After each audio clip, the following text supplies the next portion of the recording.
Okay. Hi, Vic. What's up, bro? Been a while? Yeah, man. Likewise, we were talking about a power trip, man. Like that was the last time we saw each other. That was the show at the Esplanade. Yeah. It was Dale, right? Yeah, I remember. Great gig.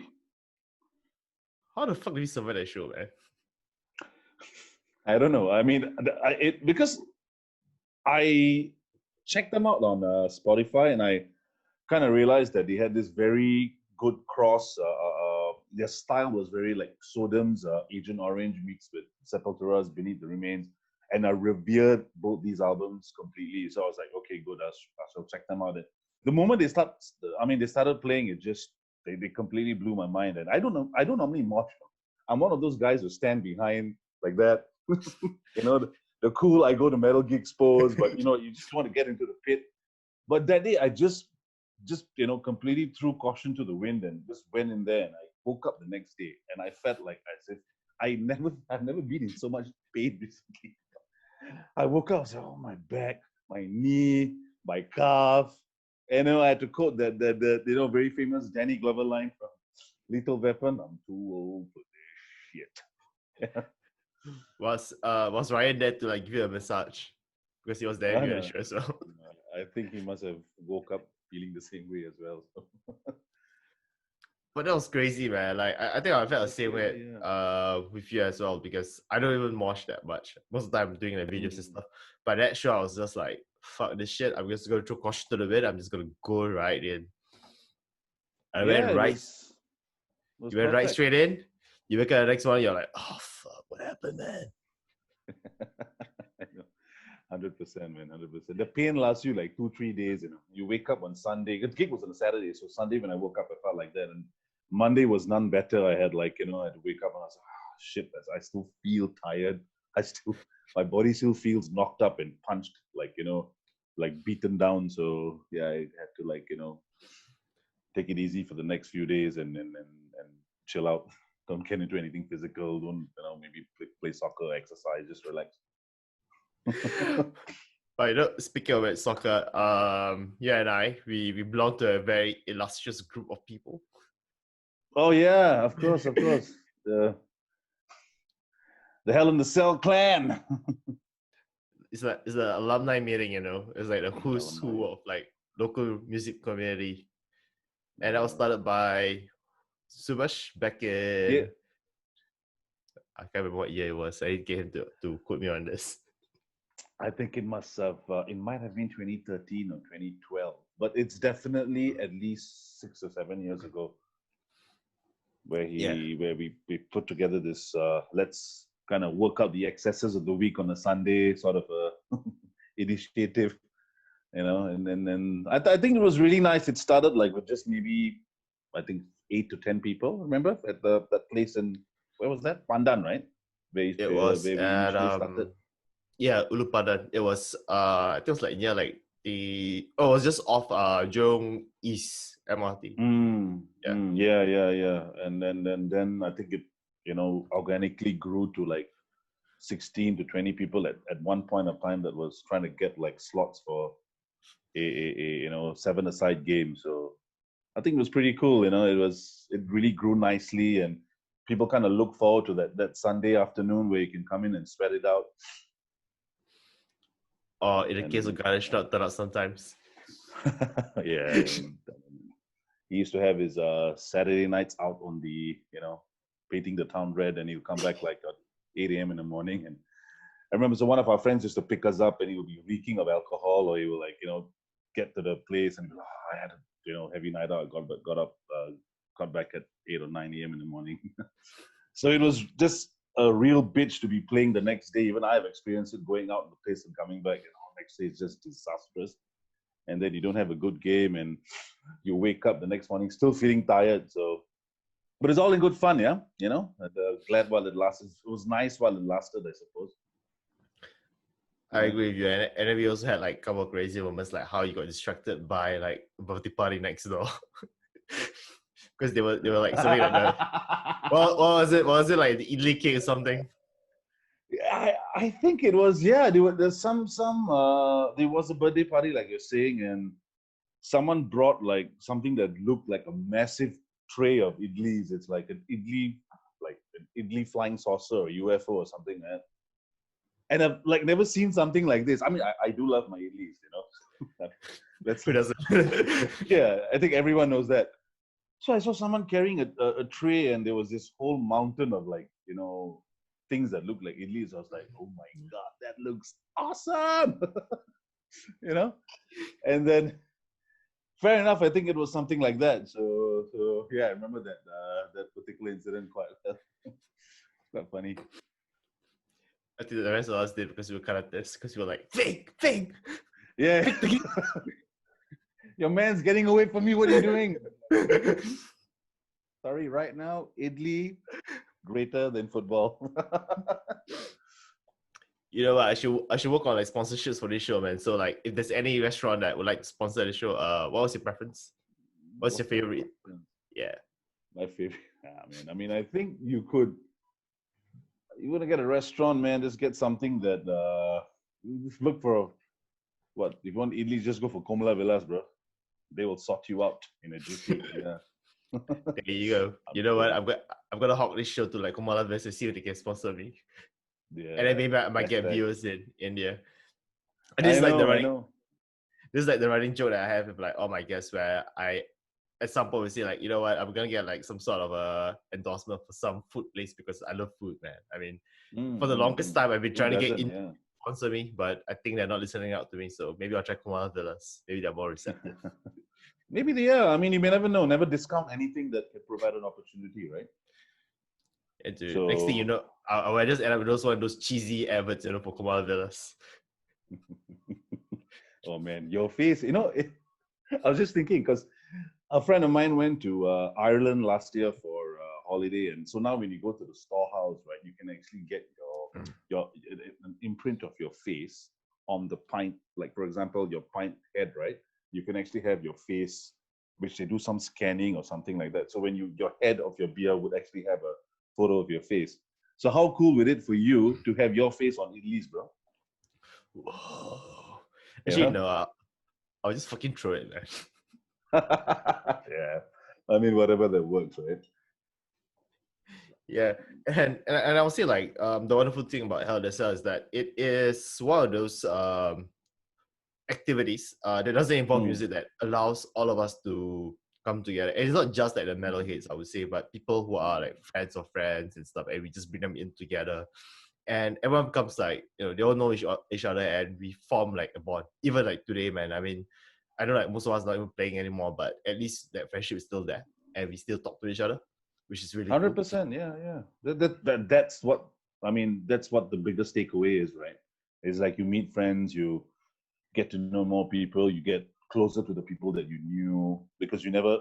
I mean, like for example, all our members for HIAC was like guys that we knew from the metal scene, like you mentioned, and then came a lot of people that were brought into the group from friends of friends, and it just became a very good networking opportunity for people just to just get to know each other, you know, develop more friendship and get closer to everyone, and at the same time, just you know, it's in the love of sport, you are able to just you know meet new people. I think that's the biggest takeaway. That's very important.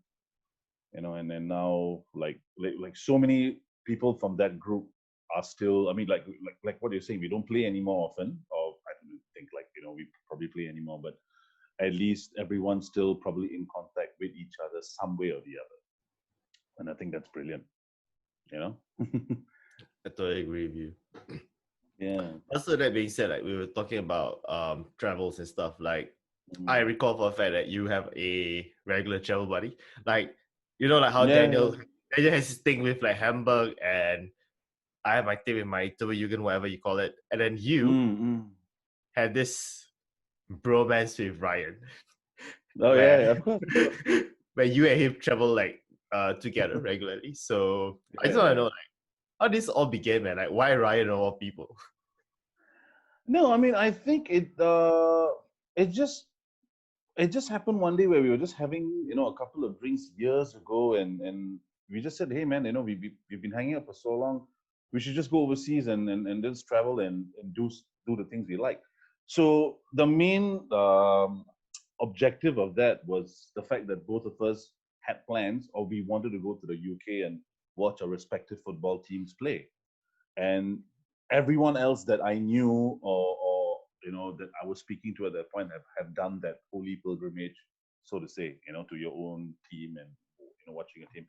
So it all started in 2014, and we were like, hey, should we just go to UK and just maybe catch a game from your team and let's take a holiday. So that's why it started. So that was it's a lot of fun, a lot of shenanigans, a lot of debauchery, a hell of a lot of drinking. And so we did London, Liverpool, Dublin, Edinburgh, back to London, and then back to Singapore. So from there, we were like, hey, let's like travel more as we can, and because both of us share a lot of I think the ideologies, or we share the same preferences of what we want. We're simple people. We're not like, oh, I want to like go here, there, A, B, C, D. We don't have a list of places that we want to achieve or go to from the start. We just go with the flow, and I think that's important in a travel buddy.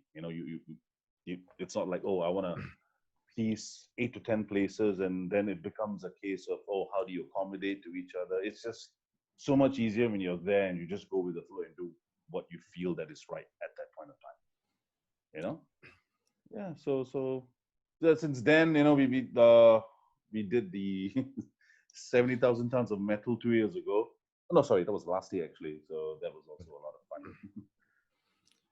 But that's really cool though. Like I would say that you find someone that has something in common with you in more ways than one, Yeah. but also the fact that when you guys travel together, you guys are in sync, which is really rare because like sometimes when you travel with your friends, there's always gonna be like there's gonna be like differing in like opinions or plans and everything. But like for you and Ryan, for example, like you guys are on the same page, and like you say, you are simple people where you do not need like overly elaborate like luxuries and everything. You guys are just like just gonna go there, we're just gonna do activities and we have fun.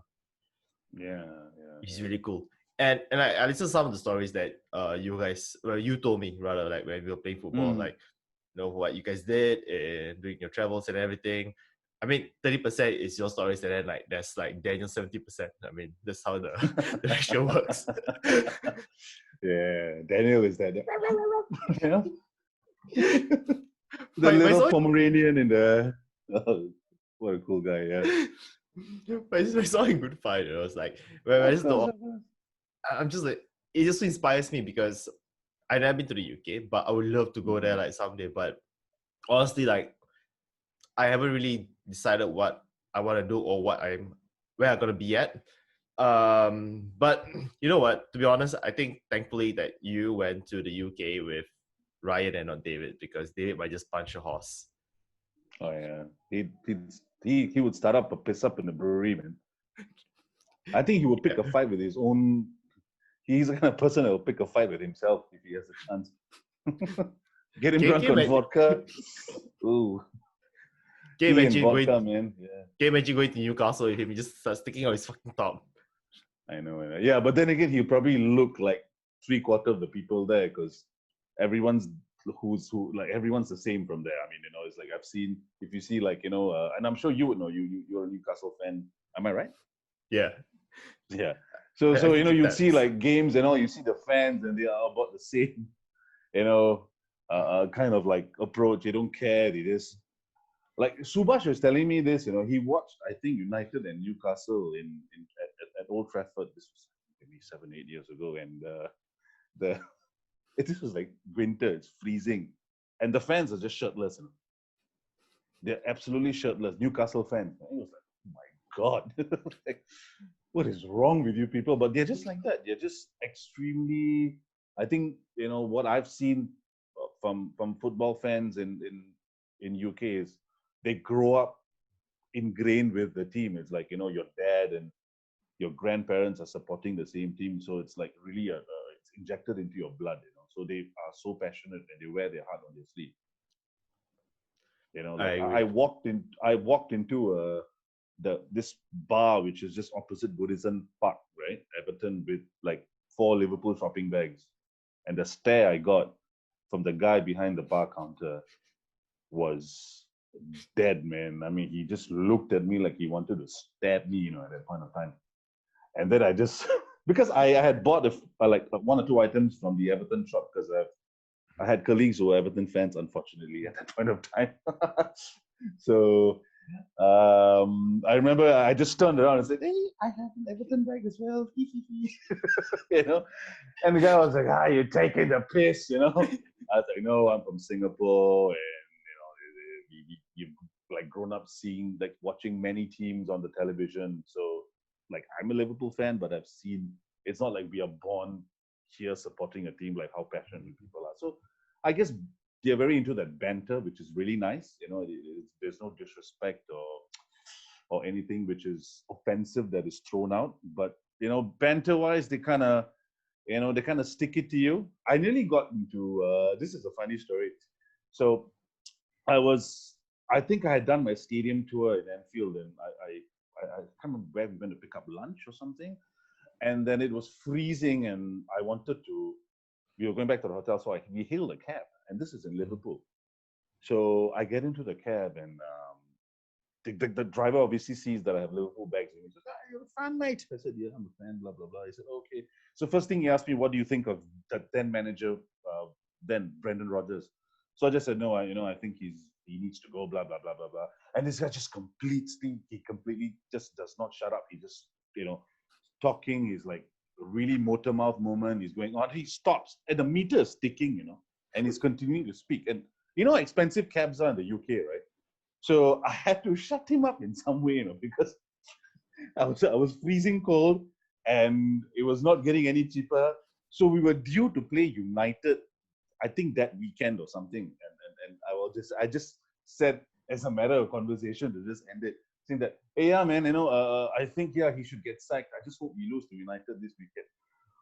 Bro, you should have seen his face at that point.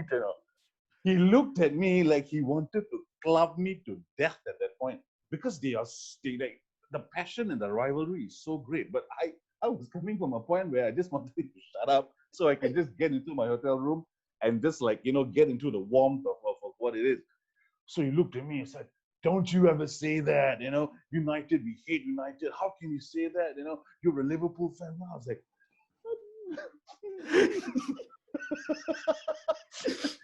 like, no. I was trying to explain myself. I said, "Oh, if they lose, then he should get sacked, the kind of thing, because I think we've had enough of him and everything." Oh man, I tell you, he was so passionate. His face, lah, bro. I will never forget his face. He had that. He looked at me, and his eyes just, "Don't you ever can say that, mate." I was like, okay. Classic, lah. But I think that's how it is in the UK, man. Like, they really take like football serious and stuff.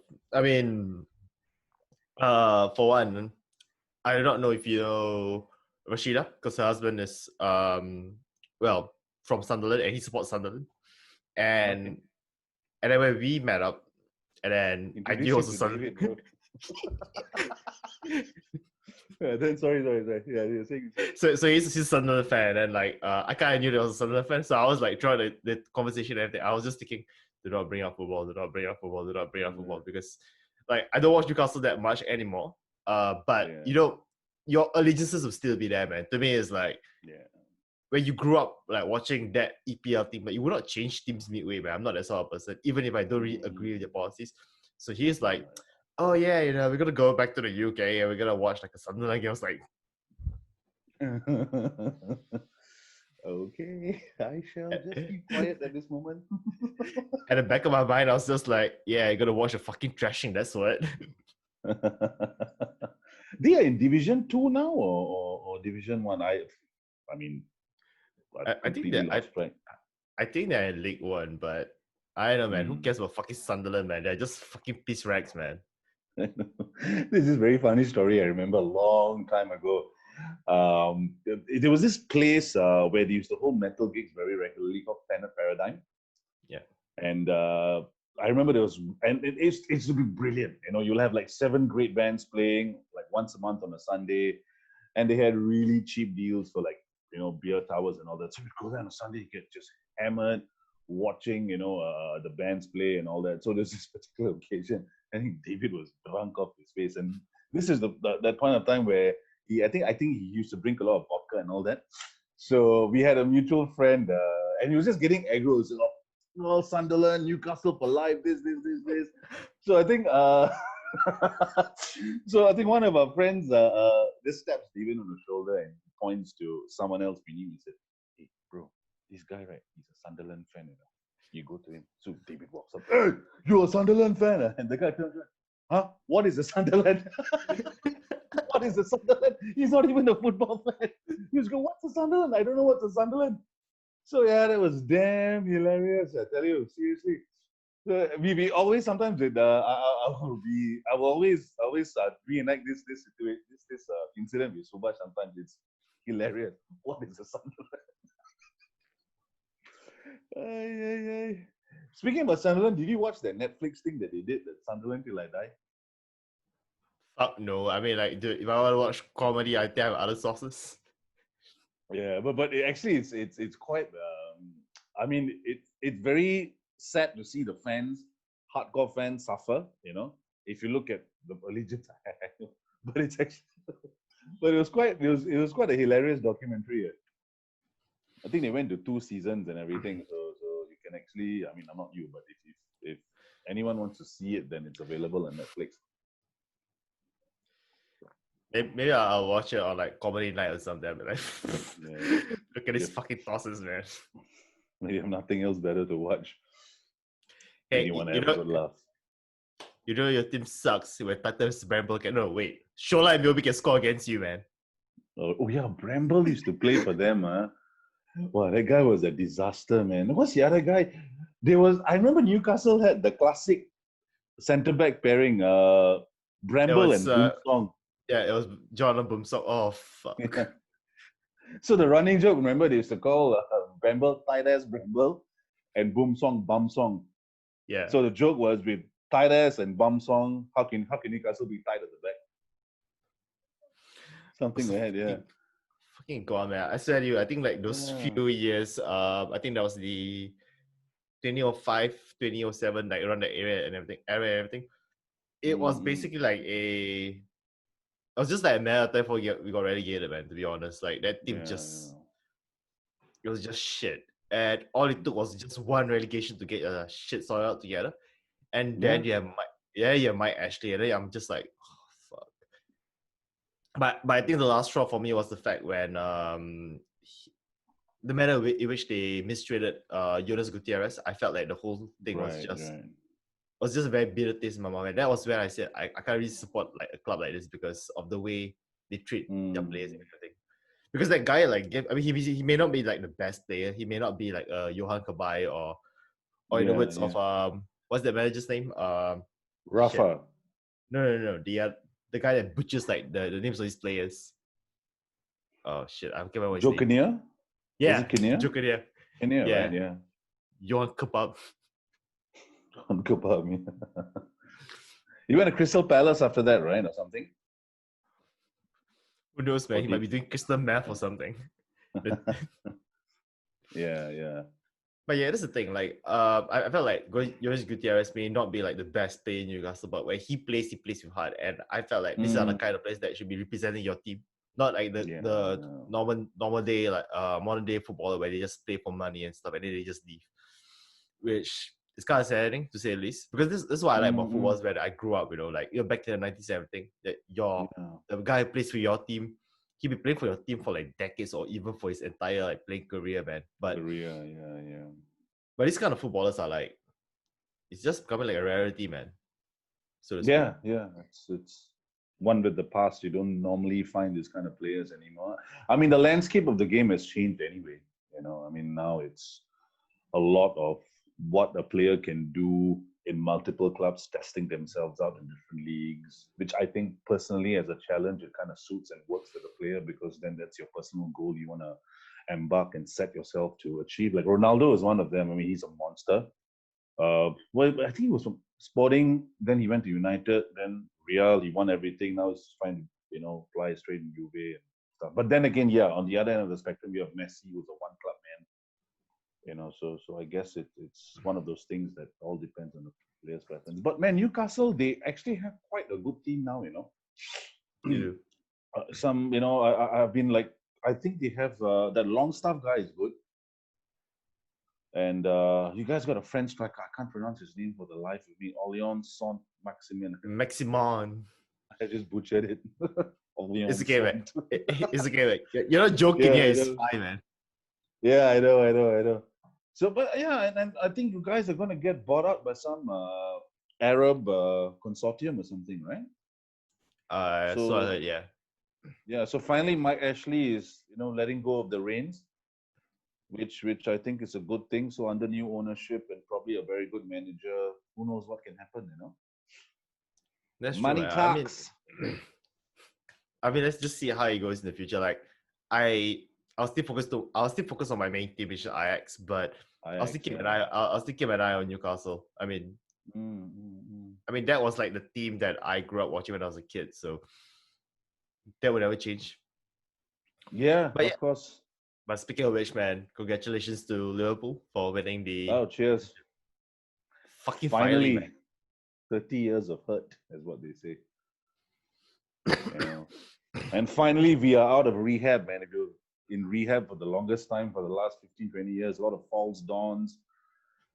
And, so that's exactly right. I mean, a club that is run well with very good owners, who's in sync, and aligning with the manager and really has players that play for the club and, really wear the badge on their sleeve, and give that 110% every time that they go on. And this is what happens. So it's really a good.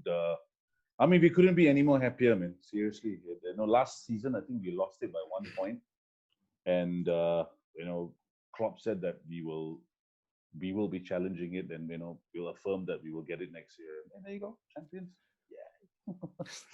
It's like going on the streets and start like punching horses. Actually, wait, that's the wrong team. Sorry, that's David's team. Yeah, that's when Newcastle wins the league, lah. all the fucking horses would just stay in the stables, man. But like, oh. Correct. Lock up your horses, lock up your stables. Look at your David's fucking on the ponies, prowl. man. Yeah. You know But what yeah, David should do? You should get like one of those. I think if you I don't know if you've seen this, but like like what if you're like one of those massive guys that they have like a tattoo of like the team on their belly. yeah. What's it that? What is the movie? Mean Streets or something. Vinnie Jones was in it. It might have been. I cannot remember. It's either Mean Streets or Euro Trip. Wow, okay, my memory is fading me at this point. There was one scene I think of one of these fans that had a tattoo of their team either on their belly. Huge their belly is, right? So I remember that scene. I'll try and remember it, Yeah, man. Yeah. Man, I said you like this episode has become like the comedy roast of HIAC, man. Yeah, man, all in good fun. Haven't seen Yeah. the boys in ages. Yeah. I Haven't think seen. I mean, I think all of us have not seen I think this year has really changed a lot of perspectives on the way things are, and really brought a new dimension of things to the table. So as we all are equally responsible to ensure that we are all in a safe environment, I think a catch up is long overdue. We haven't seen each Man. other in a long time, so hopefully that happens soon. that's a very PR friendly statement, man. Yeah, but I mean, it is what it is, right? We all have to be safe and take care and really watch ourselves. And I don't know, 5 minutes a ways to like amuse ourselves, like doing a Zoom call at 10 a.m. ish Yeah. in the morning. I know. I mean, it's become like one of the things right now that you realize, even like when you're having meetings with clients or whatever, and the norm was to, okay, we'll see you at the office or we'll be here at 10 a.m. Now you realize, I think after the way things have happened, that it's so much more productive when you have something like this, and you just kind of cancel off your travel time from point A to point B, which gives you more time to kind of do other things, and like I said, be more productive. So I think there's a good way things have also morphed out to, since the lockdown happened and everything. So but yeah, this is great. It's good to catch up with with you on a sunny Saturday morning, as I can see. Yeah, it's like literally the sun is like really shining onto my face, man. But whatever. Yeah. But you know what? Speaking of which, like with my project, which is Your Hill Pride, where I do like interviews and also they got videos from the past. So like I think if you have seen, like I've been showing like videos from like 10 years back and whatnot, Yeah, and it's like a nice trip down memory lane. And it is. It speaking of is. which, man, like you're in a band yourself, so Mm, tell us more about your your pride and joy, not Liverpool. mm, yeah. For music, yeah. Well, I think I started playing when I was like, 16 or 17. This was in 97, 98. So when I mean, the first time I heard death metal, I was probably 14, 13, 14. And the first thing I heard was the vocals. I was like, how the hell is this guy able to sing like this, And that fascinated me completely because when I was like, prior to that, the only heavy stuff I used to listen to was Nirvana and Metallica. I think that's what everyone starts with, or everyone maybe started with back in the day. So then I, got into Sepultura. I was like, "Oh, this is fast, this is heavy, whatever. And I kind of realized that I want to try and sing death metal. So I joined my first band when I was like 17, if I'm not mistaken. And this was with a bunch of guys who were from Neon Poly. And they formed this death metal band. And I think for the life of me, what was that called? Demo Gorgon or something like that. It's really old school death metal, satanic, the kind of put the pentagram in front of your face kind of thing. So Demo Gorgon it was called. So we jammed for about a year or two, and then we had some lineup changes, and then my first main band called Asriel was started up in like 2001, 2002. And we recorded a full-length album in 2003, which was called A Prayer from or On the Lips of Saints. I can't even remember. So, but this Well, this sounds like a Bon Jovi song. I what's the song Bon Jovi that has lips? And I know there's one Bon Jovi song called Living in Sin. Yeah. Okay. Yeah. So it was called A Prayer from the Lips of Sin or something.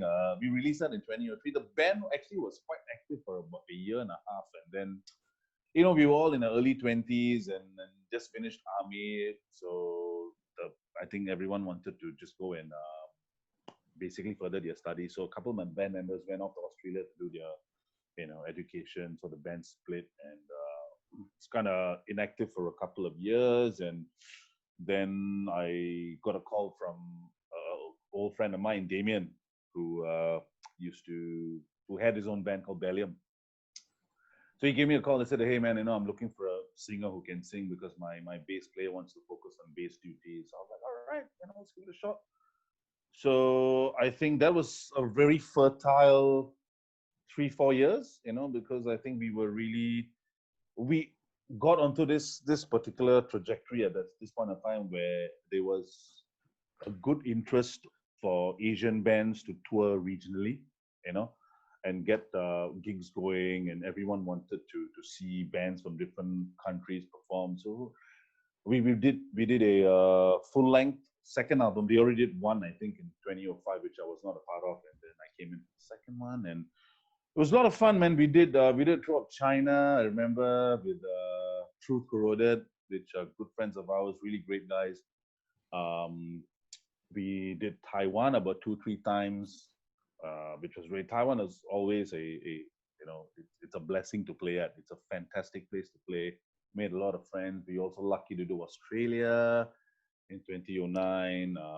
We did like the Pub Summer Slam in 2010, which was that huge. I think that year Lamb of God and Testament were headlining. So the funny story, I don't know whether we have shared this before, but we were supposed to play at about 4 or 5 o'clock in the afternoon, and we got there at about 1 or 2, and let's play at 4 or 5, and this was like 10 years ago, so we were like, oh, let's play our set early so we can drink and get smashed and all that kind of thing. And then suddenly we were like given a rude shock, and one of the organizers told us that, you guys are actually we mistook your slots or something. You guys are playing after Lamb of God and Testament. And we were like, what? Really? So it was Lamb of God first, followed by Testament. Oh, I think it was Testament, followed by Lamb of God, then us. So we're like, oh my God. It's going to be a really difficult way to get back because people are just going to be absolutely knackered. But at least what we told ourselves is if we can, because there were at least 25,000 people attending that festival. So we were like, at least if you could, at least about a couple of thousand can like us, why not? At least we've done something. So the running joke we made in humor was Lamb of God and Testament open for us,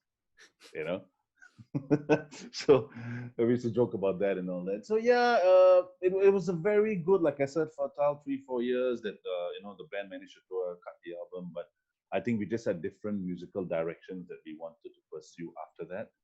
So we tried to do kind of like a stoner rock, death and roll. I think that's the genre called death and roll, as a follow-up to the third album. But I think there was some sort of conflict of, hey, I didn't want the band to sound like that. So we just decided to take a break, and then we kind of reconvened back in 2016 to do I won't call it a comeback show. It's more like just reconvene. We got a gig opportunity thanks to, I think it was Jarvis, if I'm not mistaken, who was doing the Stillborn guys. Not Stillborn, what's that? The Mucus guys, I think they organized. I could be wrong here, but I think it was them that did the show that Rudra was playing. So we were happy to actually be part of the bill and at least come back and do a show. And we cut a EP, and we just said that, look, after this EP, I think it's done.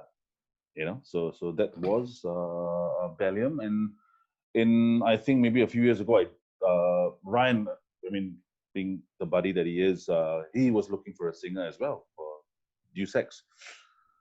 I was like, all right, okay, we'll give it a shot. And we managed to, now we got a full lineup. We're recording the third album as we speak. And that should be out. We want to get it out by this year, but I think it's going to be a bit tough, but we will try. Otherwise, at least by early next year, that will be the third album that comes out.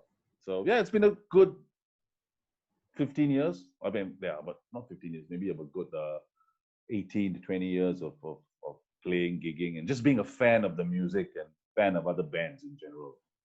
The local bands that we have seen, and like I have looked up to from back in the day, to bands right now that are absolutely brilliant in what they do, and the bands that we also grew up with while playing and trying to do what we do best. So it's been a journey, great journey. So speaking of which, what were some of the bands that, local bands, especially, what were some of the bands that you looked up, be it as a casual listener or performer? Okay. The biggest local death metal band that did it for me, that I looked at and was like, I want to be in a band, was Greycoat. These guys were absolutely phenomenal. They were a grindcore 4-piece band that played style from old Napalm Death to Carcass to Repulsion. And this is the kind of music that I cut my teeth listening to when I was growing up. So when I first saw them live, it was fabulous. I think it was 96 or 97 where I saw them, 1996. And then, these guys made me want to I want to be on that stage doing what this guy is doing. The vocalist was, I think his name was Chandra. I was like, I want to do what Chandra is doing, and I want to get the guitarist who can play or can do what Kavi is doing, and so on and so forth, And so that was my first baptism of fire of looking at a band and telling myself that these guys inspire me. And then came, many more bands that just wanted me to just get there and just be a performer. I think there was one grunge band that I think last month I was mentioning to Subhash. They were called Flow, FLOW, and they used to play. Their music was very much attuned to the style of Bush, Soundgarden and stuff like that. And those guys were fantastic. They were tight band, very tight band. And watching them, I was like, wow, these guys, I should have a band that is this tight in terms of our musicmanship, you know. And then you had bands that just went and ripped the shit on stage whenever they went, got on stage back in the day. You had bands like Stomping Ground, Four Sides, you know, even some of the metal bands were just like Melting Snow as well. I mean, those guys were phenomenal, you know. And I remember seeing them in 2001 in Substation, and I was like, these guys, they look like I couldn't picture what, like, if I were to pigeonhole them into a genre, I had a problem. I was like, are they black metal or are they, what are they? And then they just started playing stuff like that. Sounds like an amalgamation of Danzig and Guns N' Roses. I was like, what the is this shit? Like, like, wow. But you have that kind of, stage persona and image, which was so important for a band, and they managed to just click it somehow. So these were the bands that I used to watch and be like, look, I think I want to be like them. I won't say be like them, but I think this is what I should like follow, and these are my inspirations for local bands, of course.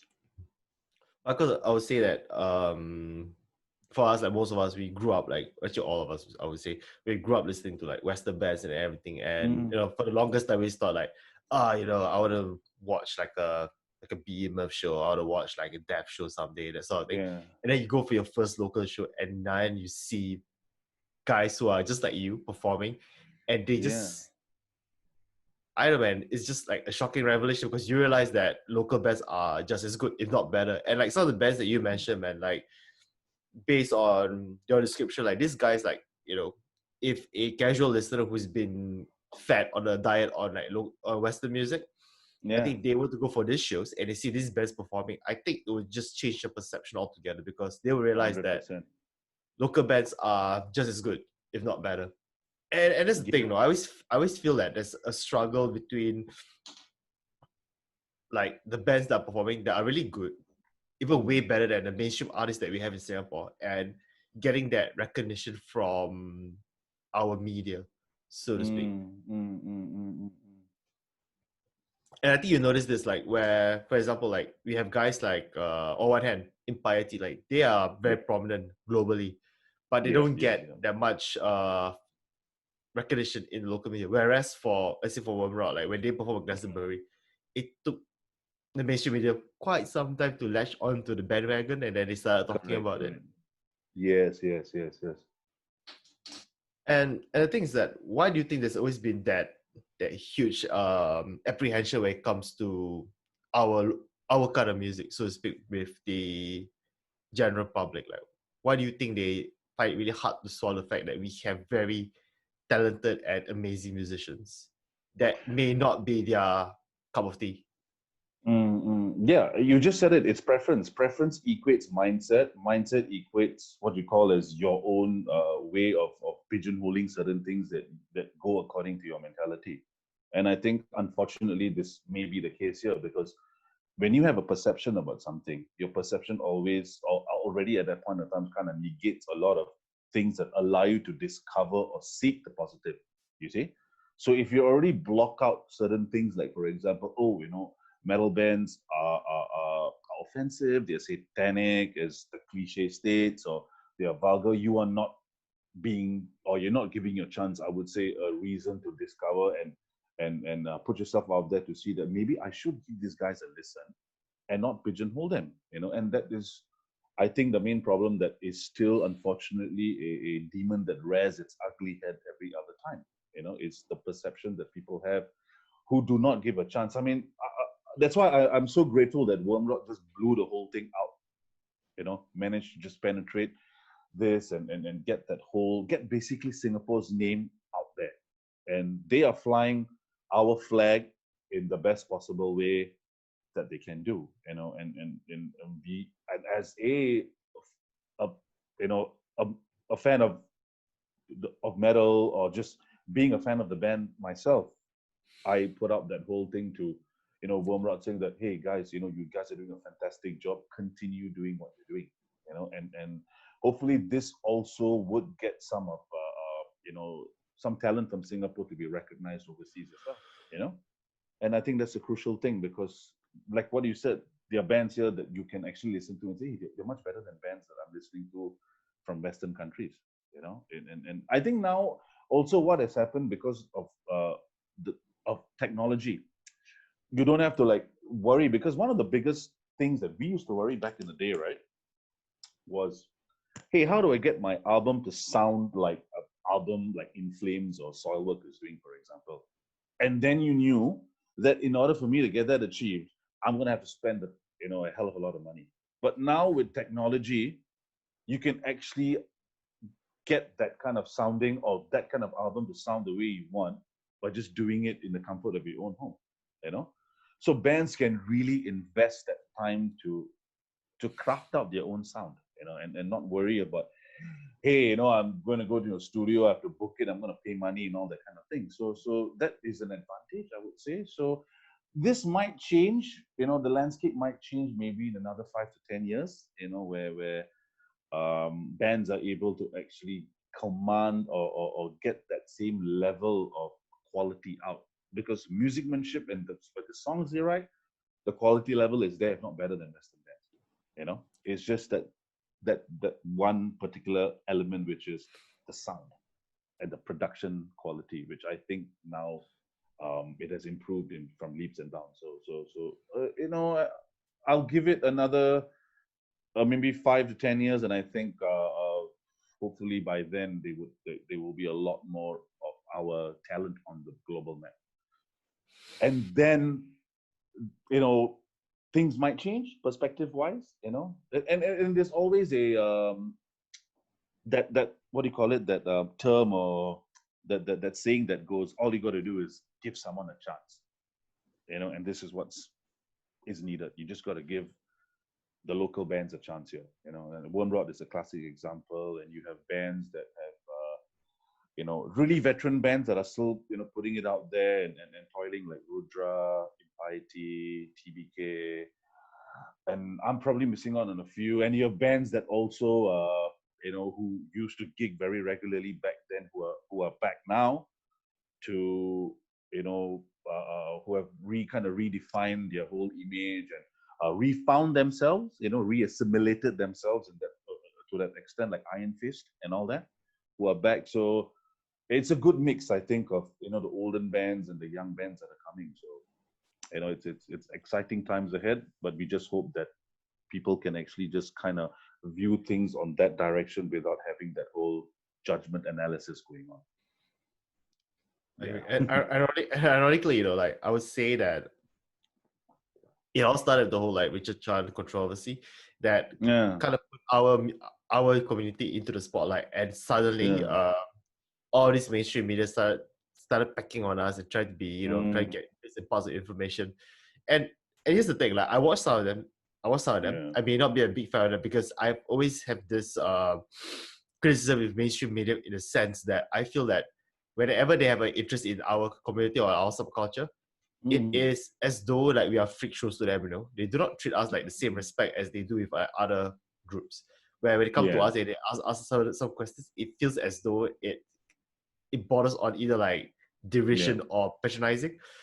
But at the same time, like some of the people that they talk to or they interview, like we did a really good job in dispelling those myths and making people realize that we are just normal human beings at the end of the day, man. 100%, like, 100%. Yes, the music that we listen to may sound very aggressive, and you would think that we're gonna go around burning like religious areas and stuff, but we don't do that, man. Like we just want to catch the last muscle. Correct. But we just want to have our 2 kosong and curry in the morning, and a hot cup of coffee. And that's the thing I always tell people, like, guys, don't be mistaken, man. Like, honestly, like most of the guys that you see at shows, like they are like the nicest people that you would ever come across. And in fact, you might even be friends with them like right away, because these guys are hospitable and they really go out their way to show you around. Yeah. I know. I mean, this is a battle that we've been fighting, I think, on the scene, or I would say we as metalheads individually, have been fighting for the longest time. You get questions thrown at you, say, hey, Soul, you still listen to this kind of music? Voila, this one.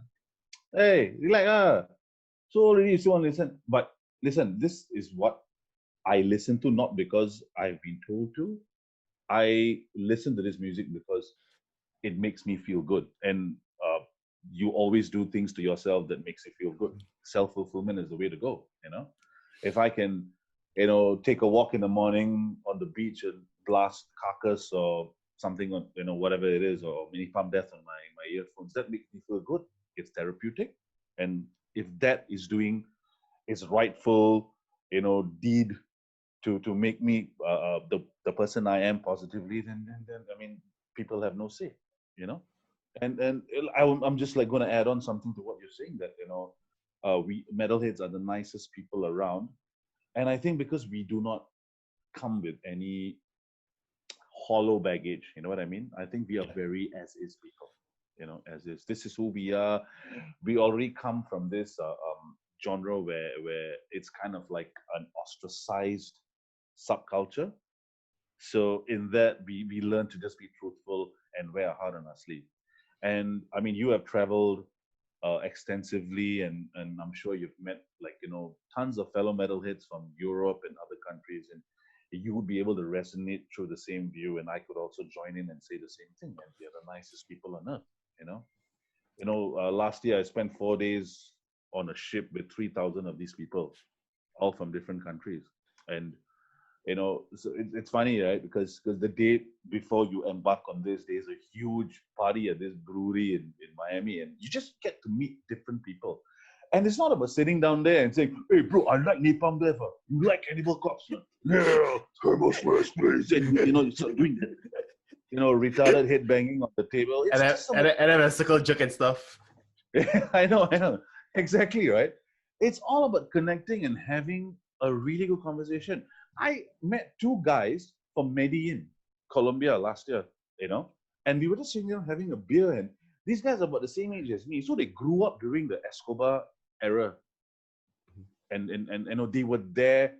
They saw the violence that was going on the streets on a daily basis, because they grew up in the 80s where it was just tumultuous back in the day. And being able to connect with these people and find out how they have lived their life compared to like me.